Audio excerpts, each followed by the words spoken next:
In this video, I'm going to show you how to import a file to your list. So here I've logged in to OnePoint. I'm at my home dashboard. I'm going to jump over to my list section and go to my import tool.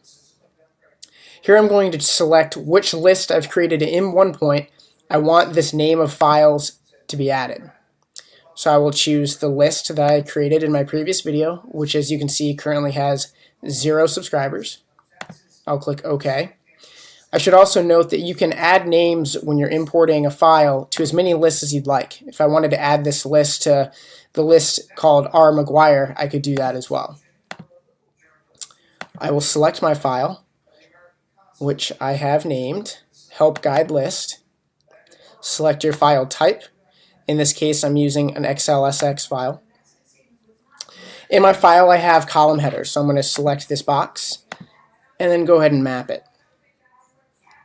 The system will pull in your first 5 rows of data. You can see that in this instance, the first row does have those column headers.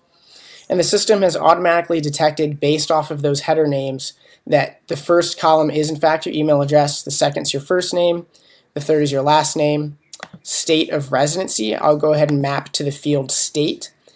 And favorite color can be mapped to a custom field, which in this case I've called custom field, but you can name it favorite color or whatever you would like. I want to add and update all of my recipients. What this does is if you're importing a list and you know a lot of those names, or if all of the names are already in OnePoint and you're simply updating some of the data, you can do an update only import instead and it'll go a little bit faster. Add and update is your safe default option. Sending a notification email after import contacts to list is finished will have the system send you an email once it's finished, and it'll be a summary report. So it'll tell you how many names were imported, how many names were rejected, and if they were rejected, why. The most common instance of a rejected name is duplicate or an invalid domain. Click I agree to acknowledge that you do have permission to send in these names, and click import. It's that simple. You can check the status of your import by clicking the link, and you'll see here that it is pending.